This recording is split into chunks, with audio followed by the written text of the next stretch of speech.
Alhamdulillah, alhamdulillahilladzi khalaqal insan, alhamdulillahilladzi ja'alana bi ni'matil iman wa bi ni'matil islam wa bi ni'matil ihsan. Asyhadu an la ilaha illallah wahdahu la syarika lah, al-malikul haqqul mubin, wa asyhadu anna Muhammadar Rasulullah sayyidul awwalin wal akhirin. Allahumma shalli wa sallim ala sayyidil mursalin, sayyidil anbiya wa khatamun nabiyyin. Wa qala Allah ta'ala fi kitabihil Qur'anil Karim, a'udzu billahi as-sami'il 'alim minasy syaithanir rajim. Bismillahirrahmanirrahim. Ya ayyuhalladzina amanu kutiba 'alaikumus shiyam kama kutiba 'alal ladzina min qablikum la'allakum tattaqun. Shadaqallahu 'azim wa shadaqa rasuluhun nabiyyul karim wa nahnu 'ala dzalika minasy syahidin wasyakirin walhamdulillahi rabbil alamin. Yang sangat saya hormati Bapak Imam, Imam Desa, Imam Dusun, begitu juga Bapak Kepala Desa, Bapak Kepala Dusun, Bapak-bapak, para hakim ulama, cerita dewan, Bapak Ustaz, dan kebetulan di sini ada senior saya, ada Ustaz Nazir selaku Ketua PKS, Ketua DPD. Selama ini beliau banyak membantu kami dalam program dakwah, yaitu di IKAMI, Pak. Kita doakan mudah-mudahan beliau selalu dalam sehat dan bapak-bapak juga semua selalu dalam sehat. Juga semua bapak yang tak mampu saya sebutkan satu persatu, ya. Mudah-mudahan kita semua diberikan keberkahan oleh Allah SWT. Karena kita belum tahu Pak mana doa yang paling mampu. Belum tentu saya yang hari ini megang mikrofon, saya hari ini yang tahu siap. Doa saya belum tentu. Jangan lupa juga akan saya mampu. Bisa jadi doa Bapak semua yang tak bisa disebutkan satu persatu ini namanya, insya Allah Bapak lebih mampu daripada doa kami ini. Itulah indahnya agama Islam, saling mendoakan. Doa kita terbukti ketika kita berjumpa sesama di Islam. Dan ini budaya yang hari ini hampir hilang. Mudah-mudahan kita bisa mampu terus menjaga budaya ini. Ketika bertemu dengan sesama Islam, kita saling mengucapkan Assalamualaikum. Dan kita kemudian ketika mendengarkan ucapan itu tentu menjawab Waalaikumsalam. Setidaknya ada 3 jenis salam Pak, kata Ustaz Abdul Somad. Yang pertama, salam yang wajib untuk dijawab. Ada orang jumpa sama kita, dia mengucap salam Assalamualaikum, wajib kita jawab Waalaikumsalam. Dan kemudian yang kedua, salam yang tak boleh dijawab. Jadi tadi Bapak Imam luar biasa bacaan sholatnya, saya terduga Pak, ya luar biasa sekali. Nah begitu nanti Pak Imam ucap Assalamualaikum, tak boleh dijawab Waalaikumsalam Pak Imam. Itu dari sholat Pak. Dan kemudian jenis salam yang ketiga adalah salam yang kita tidak ingin dengar jawabannya. Ketika kita melewati kuburan, Assalamualaikum kami kubur, untuk dijawab Waalaikumsalam. Apa kita Pak? Masya Allah, tabarakallah. Nah, jadi salam ini memang mesti kita harus gunakan, karena ini adalah ucapan doa kita. Artinya yang kita doakan ketika kita berjumpa sama Islam, Assalamualaikum. Kita mendoakan mudah-mudahan kamu selamat. Kalau Assalamualaikum itu ada dhamir yang tertera. Dhamir itu dalam istilah bahasa Arab namanya ada kata ganti. Dhamir itu terletak juga pada isim dan juga ada pada Kalau pada isim biasanya domirnya adalah kum, terdiri dari anta, anti, antuma, antum, antuna dan lain sebagainya. Kalau di isim biasanya kata gantinya adalah huruf ka untuk mufrad nomor satu. Kalau sendiri yang kita jumpa dari orang itu boleh tutup assalamualaikum laki-laki. Kalau perempuan assalamualaikum. Kalau dua orang terjumpa assalamualaikum. Tapi kalau banyak assalamualaikum.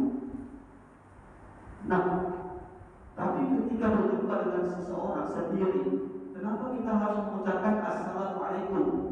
Karena kita memaknai dalam tubuh seseorang itu dia cuma tidak sendiri. Artinya dalam diri seseorang itu ada malaikat kafir mengontrol bencana amal baik dan buruk.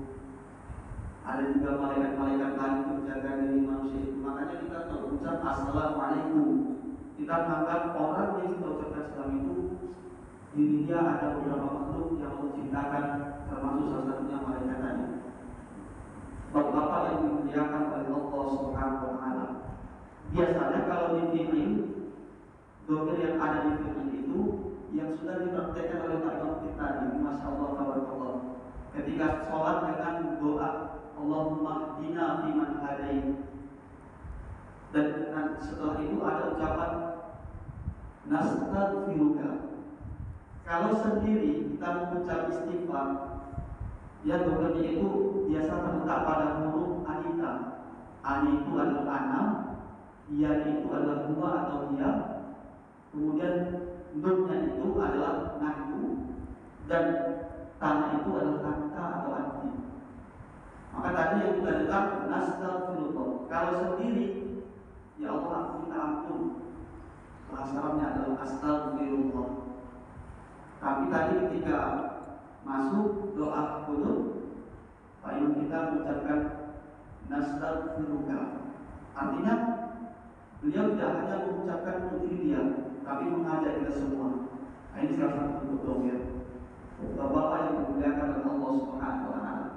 Bersyukur kepada Allah hari ini, detik ini kita masih diberikan nikmat, kita masih diberikan karunia, kita masih diberikan banyak sekali hal-hal yang sangat luar biasa daripada Allah Subhanahu wa taala untuk kita semua. Salah satu cara agar kita bisa bersyukur kepada Allah, agar kita bisa mampu menerapkan rasa syukur kita kepada Allah Subhanahu wa taala, yaitu dengan menggunakan segala nikmat dan pemberian Allah ke jalan yang diridhai, ke jalan yang disukai oleh Allah Subhanahu wa taala. Kalau kita kaki-kaki Pak, enggak ada sanggup kita dimungkin pagi ini Pak. Sampai ditantang oleh Allah dalam Al-Quran, dalam sebuah ayatnya yang sangat viral, yang sangat masyhur, yang sangat terkenal.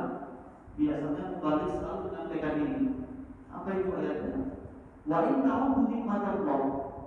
Jika kita ingin menghitung nikmat Allah, la tuhsuha. La tuhsuha. Niscaya kita tidak akan pernah mampu, niscaya kita tidak akan pernah sanggup. Tapi yang Allah minta dari hambanya, dari kita selalu ciptaannya, bukan untuk diganti. Oh, kalau kita ganti tidak akan mampu kita pakai.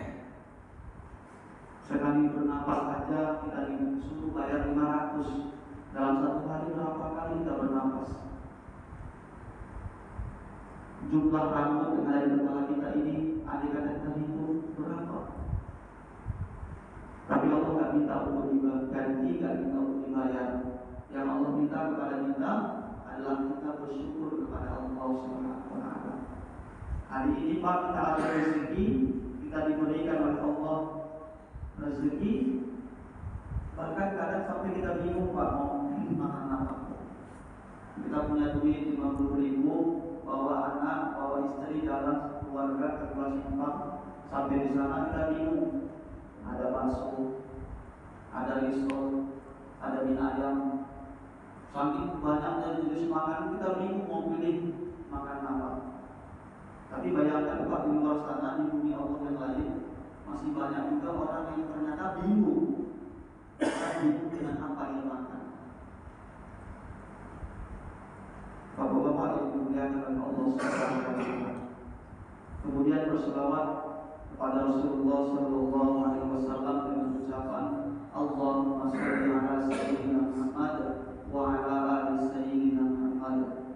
Semoga dengan banyak membaca selawat kepada beliau nantinya kita mendapatkan syafaat uzma, pertolongan yang besar yaumil akhir, di yaum hari yang la yanfa'u mal, tidak lagi ada gunanya harta, wala banun, dan anak-anak tak bisa lagi menolong. Pada hari itu matahari jaraknya hanya sejengkal dari kepala kita. Hari ini matahari begitu jauh, terasa begitu panas, tapi nanti hanya sejengkal dari kepala kita. Maka di saat itu satu-satunya dapat menolong yaitu syafaat. Ini yang kita bisa dapatkan kalau hari ini kita banyak-banyak berselawat kepada beliau Rasulullah sallallahu alaihi wasallam. Sallallahu ala Muhammad sallallahu alaihi wasallam sallallahu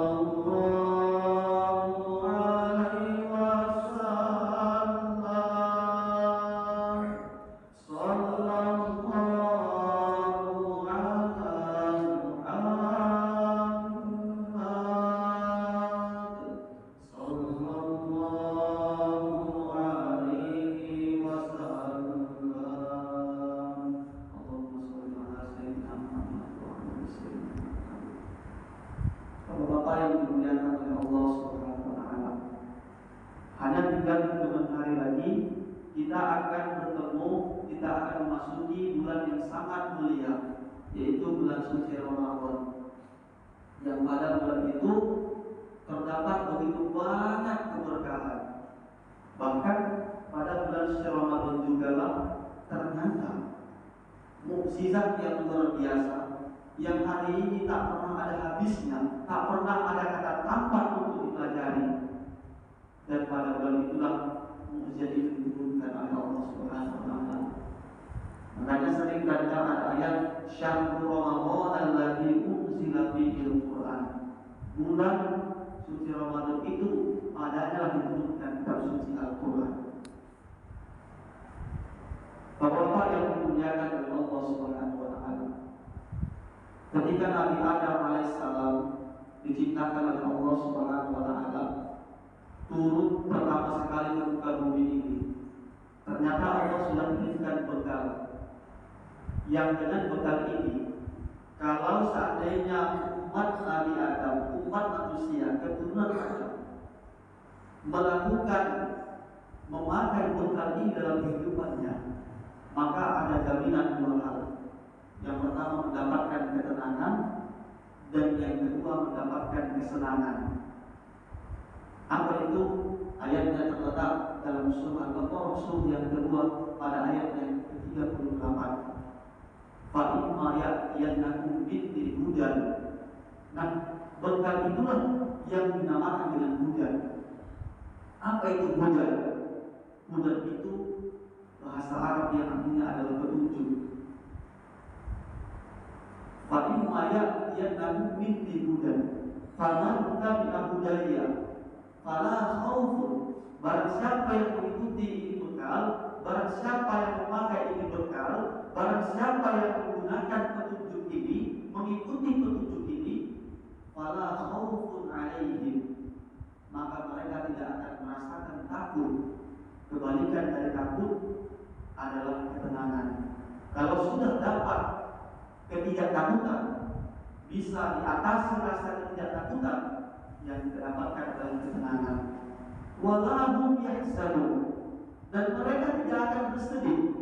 Lawan dari sedih adalah bahagia. Lanjut setelah itu, ternyata setelah Nabi Adam alaihissalam ada nabi-nabi sesudahnya yang kita kenal dengan Nabi Musa alaihissalam. Nabi Musa alaihissalam juga mendapatkan bekal. Itulah yang namanya kitab Taurat. Yang juga kita kenal ada Nabi Isa alaihissalam, juga mendapatkan bekal petunjuk kehidupan. Yaitulah namanya kitab Injil. Tetapi dari Nabi Adam sampai Nabi Isa alaihissalam kitab, petunjuk, pedoman, bekal yang mereka pakai ketika itu berbeda dengan bekal yang hari ini kita dapatkan. Apa itu bedanya, Pak? Nabi Musa alaihissalam, Nabi Isa alaihissalam wafat nabinya, meninggal nabinya, maka kitabnya pun juga wafat ajarannya. Makanya hari kita tidak dengar lagi ajaran kitab Taurat, tak dengar lagi kitab Zabur, tak bisa lagi kita pakai kitab Injil. Ada perbedaan dengan Nabi kita, Nabi Muhammad Sallallahu Alaihi Wasallam. Nabi Muhammad Sallallahu Alaihi Wasallam juga diturunkan bekal. Itulah yang tadi kita baca ya. Syahrul Ramadan alladzi unzila fihil Qur'an. Bulan yang diturunkan padanya, bulan suci Ramadan itu Al-Quran. Apa tujuan Al-Quran itu untuk diturunkan? Ternyata tujuannya adalah hudan linnas, juga hudan linnas, sebagai petunjuk linnas untuk seluruh manusia. Bapak-bapak yang dimuliakan oleh Allah Subhanahu wa taala. Makanya dalam doa kita, Allahumma hdini, kalau untuk rame-rame berjamaah, Allahumma hdina fiman hadayat.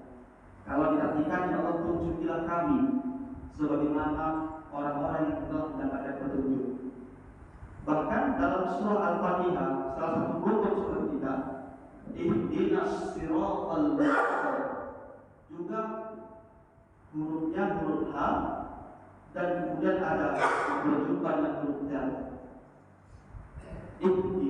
Ini kalimat fi'il amar, kalimat perintah, kata kerja yang menunjukkan perintah, yang diartikan sebagai tunjukilah, maka atau berkalilah, maka ke jalan yang lurus. Bapak-bapak yang dimuliakan oleh Allah Subhanahu wa taala.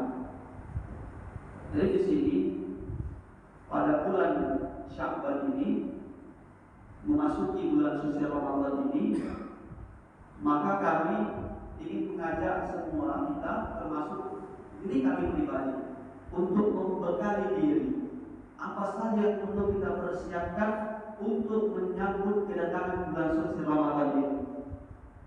Yang pertama, izin sekali bukan bermaksud untuk mengajari atau menggurui, kami di sini hanya untuk mengulang kaji. Yang pertama sekali, sebetulnya ada beberapa, tapi karena waktu kita yang terbatas, kita akan sampaikan secukupnya saja. Yang pertama sekali, bekal yang harus kita persiapkan untuk menyambut kedatangan bulan suci ini adalah membersihkan hati. Membersihkan hati. Rasulullah Sallallahu Alaihi Wasallam bersabda, di dalam tubuh manusia ada segumpal daging. Apabila daging itu baik, maka baiklah seluruhnya. Tetapi apabila daging itu buruk, maka buruklah seluruhnya. Itulah hati. Imam Al-Ghazali mengatakan dalam kitabnya, kitab Tasawuf dan kitab Ihya Ulumuddin, ini biasanya Pak, pondok-pondok pesantren yang ada di dunia ini, yang ada di seluruh permukaan dunia ini, sangat memviralkan Imam Al-Ghazali. Saya kira tidak ada yang tak kenal dengan Imam Al-Ghazali, karena beliau banyak menyampaikan nasihat-nasihat yang sangat luar biasa, dan karangan-karangan kitabnya itu dipelajari di berbagai pondok pesantren yang ada di negeri ini. Termasuk kami ketika dulu mondok di Mustaqawiyah Purbabaru, Kecamatan Basuri Merapi, Kabupaten Madinah. Anak-anak pesantren di situ yang kelas 1 Pak, mereka belajar pertama sekali kitab akhlak. Nanti setelah selesai di kelas 2 mereka akan belajar kitab waswaya. Situ kita bertemu dengan bahasa ya bunayya, wahai anak-anakku, nasihat seorang guru kepada anak muridnya. Setelah itu nanti mereka akan belajar di kelas 3 kitab ta'lim ta'lim. Setelah belajar kitab ta'lim ta'lim, barulah mereka masuki pelajaran kitab tasawuf. Lalu setelahnya baru ada kitab ideologi dan lain sebagainya. Maka dalam hal ini ulama memberikan batasan setidaknya ada 3 ilmu yang sifatnya fardhu ain, ilmu yang lain sifatnya fardhu kifayah. Satu misal Pak, maaf, ilmu kedokteran sifatnya fardhu kifayah. Artinya satu orang saja dalam satu kampung itu yang mempelajarinya, maka muncullah semua dosa dalam kampung itu. Tapi kalau fardhu ain, setiap orang, setiap manusia, setiap orang yang memiliki agama Islam wajib mempelajarinya. Yang pertama adalah ilmu fiqih. Apa itu fiqih? Dalam kitab Tajwid dijelaskan menurut lugah, menurut bahasa adalah al-fahmu, adalah pemahaman. Itulah tata cara kita sholat, tata cara kita wudu, apa itu perbedaan syarat, apa itu perbedaan rukun. Kalau syarat sesuatu yang wajib dilakukan sebelum pelaksanaan, kalau rukun juga sesuatu yang wajib dilakukan tapi bedanya di dalam pelaksanaan. Nah, fiqh ini nanti ada beberapa mazhab, tapi umumnya di Indonesia kita memakai mazhab Imam Syafi'i yang sholatnya itu tangannya diletakkan di atas pusat di bawah dada. Tapi Imam Syafi'i itu juga punya pendapat. Ada pendapat Qadim, ada pendapat Jadid, ada fatwa beliau ketika di Mesir, ada fatwa beliau ketika di Baghdad. Makanya ada juga tukang kipas kita jumpa Imam Syafi'i mengikut mazhab Imam Syafi'i yang sholat itu seperti ini. Dia agak ditekan ke kiri karena ditekan ke jantung. Memaknai bahwa ada hadis Rasulullah yang berbunyi, syaitan itu akan datang kepada manusia dari berbagai arah, dari depan nggak bisa, dari belakang nggak bisa, samping kiri kanan, nggak bisa juga dari atas bawah, nggak bisa juga masuk dari peredaran darah. Maka ketika ditekan seperti ini, darah kita itu bersirkulasi agak lambat. Nah, itulah yang membuat akhirnya sholat menjadi fokus. Itulah Imam Syafi'i. Maka fikih itu diartikan sebagai al-fahmu, pemahaman, tata cara melaksanakan sholat seperti apa. Tapi juga ada imam-imam yang lain yang tak bisa kita sembarangan menyalahkan. Maka dalam satu kampung itu ketika ada sesuatu yang salah, yang hari ini kita lihat berbeda, jangan buru-buru menyalahkan. Mungkin kita belum tahu ilmunya apa, mungkin kita belum pelajari keilmuan tentang mereka. Cari persamaannya. Selagi sama-sama mengucap kalimat la ilaha illallah Muhammadur Rasulullah, untuk apa berdebat? Untuk apa bertengkar? Dan ada hanya menimbulkan perpecahan. Nah, kemudian yang kedua ada namanya pelajaran tauhid. Tauhid itu adalah tentang keesaan Allah, tentang ketuhanan, tentang penyembahan kita kepada Allah Subhanahu wa taala. Itulah yang biasa anak kecil itu mempelajari wujud, qiyam, baqa, mukhalafatu lil awami sampai habis. Dan yang terakhir ada namanya pelajaran tasawuf. Tasawuf itulah akhlak, tasawuf itulah etika, tasawuf itulah moralitas, tasawuf itulah adab. Bertemu dengan yang dari tua, manggilnya ada, bersalaman dengan orang tua, tata caranya ada, dan ini diatur dalam kitab akhlak. Pelajaran yang paling tinggi itulah tasawuf, yang langsung imam besar itu adalah Imam Al-Ghazali. Maka hari ini pagi ini kami mengutip perkataan Imam Al-Ghazali yang beliau pernah mengatakan dalam bukunya, dalam kitabnya yang sangat luar biasa. Beliau pernah mengatakan, hati itu ibaratkan seperti cermin. Kalau cermin itu bersih, maka kita akan mudah untuk berkaca, kita akan mudah untuk bercermin. Tapi kalau cermin itu kotor, maka kita susah untuk bercermin. Artinya apa? Ketika hati manusia itu, ketika hati kita itu bersih, akan mudah masuk kebaikan sama kita. Tapi ketika hati kita kotor, akan sulit masuk kebaikan sama kita. Yang perlu dijaga adalah bagaimana cara agar hati tetap selalu terjaga kebersihannya. Sebab andai hati dibiarkan kotor seperti taburan kaca, dibiarkan kotor tanpa dibersihkan, lama-lama dia akan berkarat. Kalau tadi berkarat, ini susah. Ini yang dikhawatirkan oleh Allah. Sampai dalam Al-Baqarah surah yang kedua Allah gambarkan, khatamallahu ala qulubihim wa ala sam'ihim wa ala absarihim. Dikunci mati hatinya oleh Allah. Dikunci mati itu buta, tuli, bisu. Buta bukan mata, bisa melihat. Bisa melihat, tapi saat disayangkan belum tentu bisa melihat kebaikan. Bisa mendengar, tapi tidak bisa mendengarkan kebaikan. Bisa berbicara, tapi tidak bisa mengucapkan kebaikan. Ini yang sangat kita khawatirkan. Maka ketika kaca itu kotor, dibersihkan dia, ambillah, kemudian dicuci, dilap, bersih. Ternyata membersihkan hati tidak sesimpel itu. Membersihkan hati perlu beberapa persiapan. Yang paling simpel, sederhana yang saya lakukan adalah memperbanyak istighfar, memperbanyak berzikir, memperbanyak bertasbih, mengucap kalimat-kalimat thayyibah.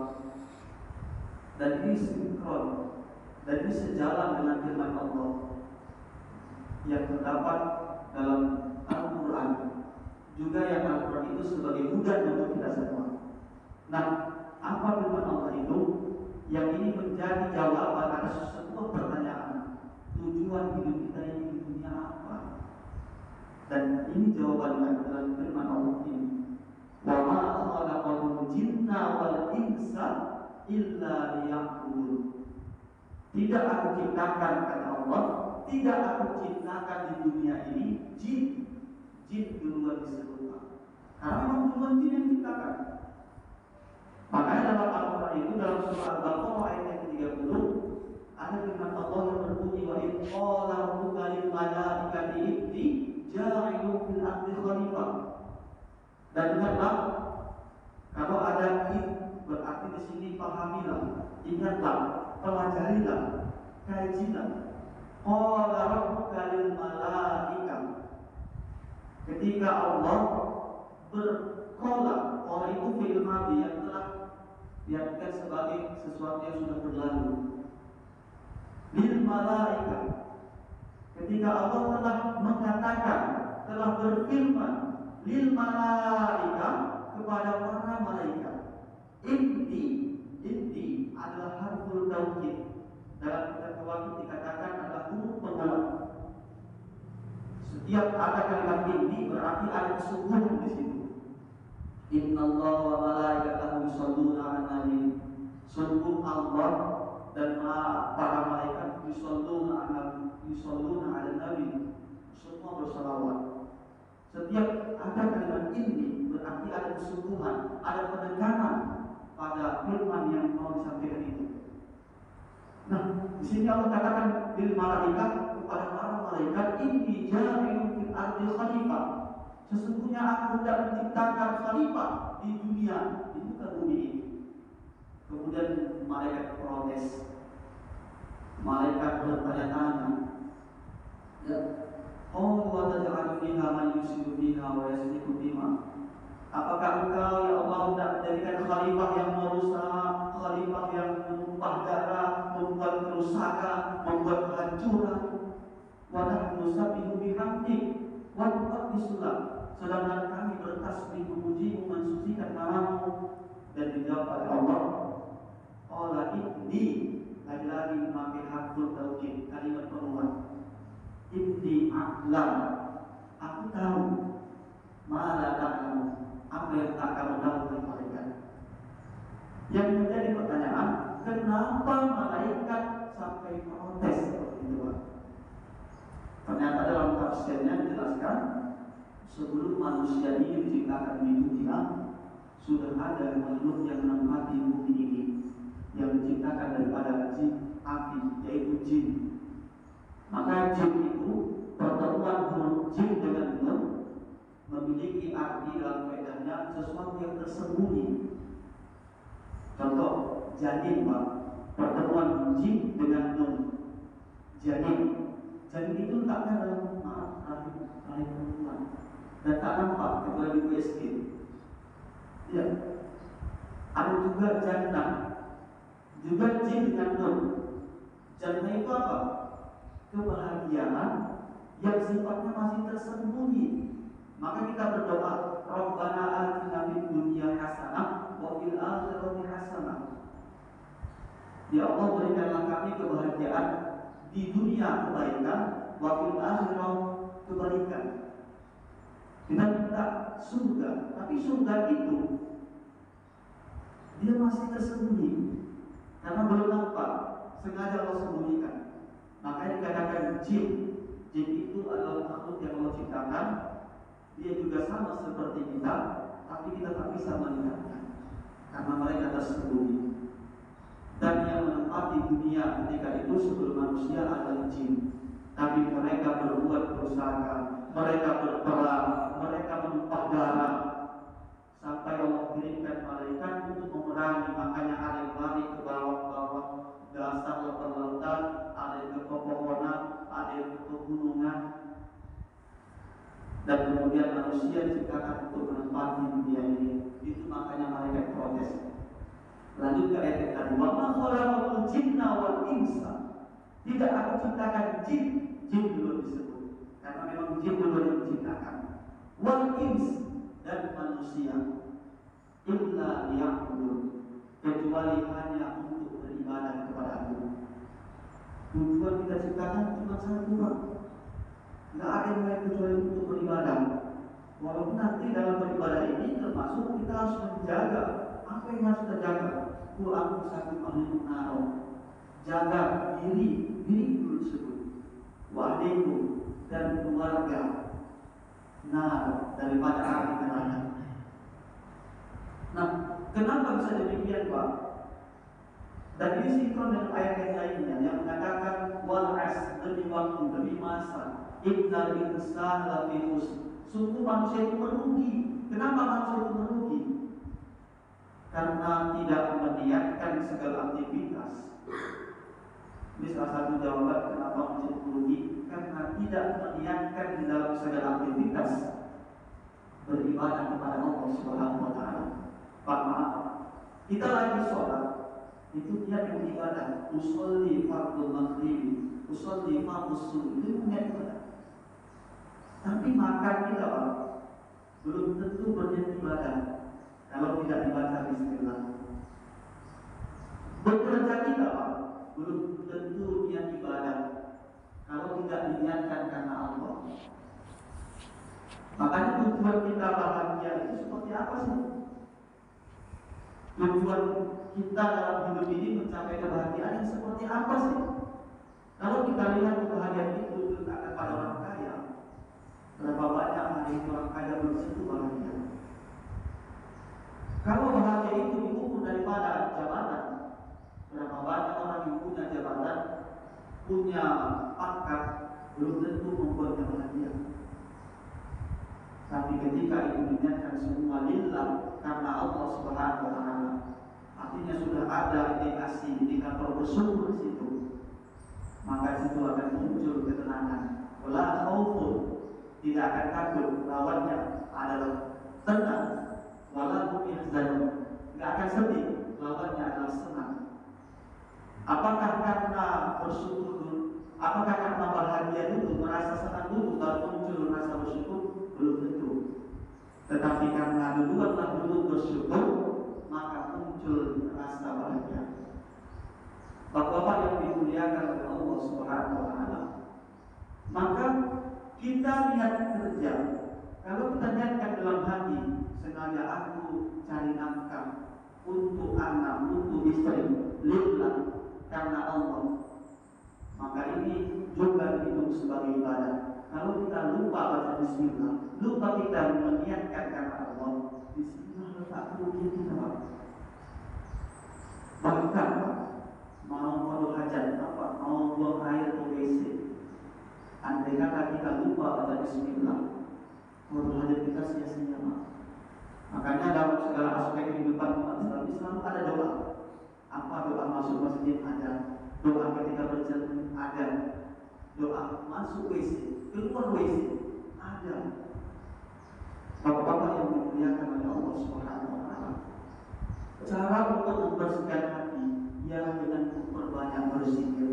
Dalam mulut kita ini, Pak, sambil berzikir Allah, Allah, mengikut detak jantung. Allah, Allah, Allah. Macam mana jantung itu berdetak? Allah, Allah, Allah. Sehingga itulah yang dapat membuat nantinya kita mati dalam keadaan husnul khatimah. Kita mudah mengucapkan la ilaha illallah Muhammadur Rasulullah karena sudah sering terbiasa. Baik, ini berhubung karena waktu yang terbatas. Yang pertama, menyambut kedatangan bulan suci Ramadan itu adalah dengan membersihkan hati. Bersihkan hati agar mudah masuk hidayah, agar mudah masuk kebaikan, agar mudah dekat dengan Allah Subhanahu wa taala.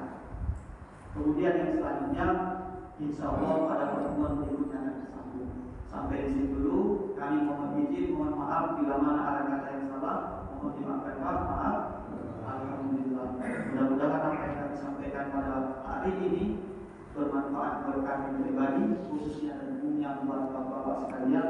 Dan kami telah mendoakan Pak, tolong doakan kami agar tetap dalam lindungan Allah Subhanahu wa taala. Ketika Bapak, saya mengaminkan ke Bapak, dan kemudian Allah akan juga mengaminkan ke Bapak semua. Amin, amin, amin ya rabbal alamin. Kita tutup dengan satu doa. A'udzubillahi minasyaitonir rajim. Bismillahirrahmanirrahim. Alhamdulillahirabbil alamin. Wassalatu wassalamu ala asyrofil anbiya'i wal mursalin sayyidina Muhammad wa ala alihi wa sahbihi wa sallam ajma'in. Allahumma shalli ala sayyidina Muhammad wa ala ali sayyidina Muhammad. Allahumma rabbana zalamna anfusana, ya Allah kami telah zalim kepada diri kami. Wa illam taghfir lana, jika Engkau tak mengampuni kami, wa tarhamna, dan menyayangi kami, lanakunanna minal khasirin, maka kami jadilah orang yang merugi. Allahumma ighfir lana dzunubana, ya Allah ampunkan dosa-dosa kami, ya Allah. Ampunkan dosa orang-orang yang kami kenali, ya Allah. Ampunkan dosa tetangga kami, ya Allah. Ampunkan dosa sahabat kami, ya Allah. Ampunkan dosa orang yang pernah berbuat baik dan berjasa dalam hidup kami, ya Allah. Ampunkan juga orang yang jahat, orang yang selalu zalim berbuat jahat kepada kami, ya Allah. Ampunkan dosa semua orang yang kami kenal, ya Allah, maupun orang yang tak kami kenal, ya Allah. Allahumma ighfir lana dzunubana wa liwalidayna warhamhuma kama rabbayana shaghira. Ya Allah, ampunkan seorang wanita yang pernah kami tumpang rahimnya, ya Allah. 9 bulan 10 hari lamanya, ya Allah. Wanita itu telah mengorbankan nyawanya, melahirkan kami hingga koyak rahimnya, tumpah darahnya, bercucuran air matanya, demi membuat kami lahir ke dunia ini, ya Allah. Ampunkan ibu yang tidak pernah dalam tidurnya dari dunia ini akan tiduran kami. Ampunkan ibu yang tidak pernah kenyang makan hidupnya dari mengenyangkan kami. Ampunkan pula seorang ayah yang nama kami dipindah dengan namanya, yang selalu memberikan uang saku melalui lembutnya tangan ibu, ya Allah. Ya Allah, bagi orang tua kami yang hendak Engkau panggil nyawanya, lembutkan urusan itu, ya Allah. Dan bagi orang tua kami yang telah menjadikan ampunkan mereka, ya Allah. Tempatkan mereka di tempat yang semulia-mulianya di surga, ya Allah. Angkat derajatnya, ya Allah. Masukkan mereka semua ke dalam surga, ya Allah. Amin, amin ya rabbal alamin. Rabbana ya muqallibal qulub, wahai yang bolak-balikkan hati, tabbit qulubana ala dini, tetapkan hati kami atas agamamu, wa ta'ati, dan ketaatan, wa ala ta'ati bi rahmatika ya arhamar rahimin. Rabbana atina fid dunya hasanah wa fil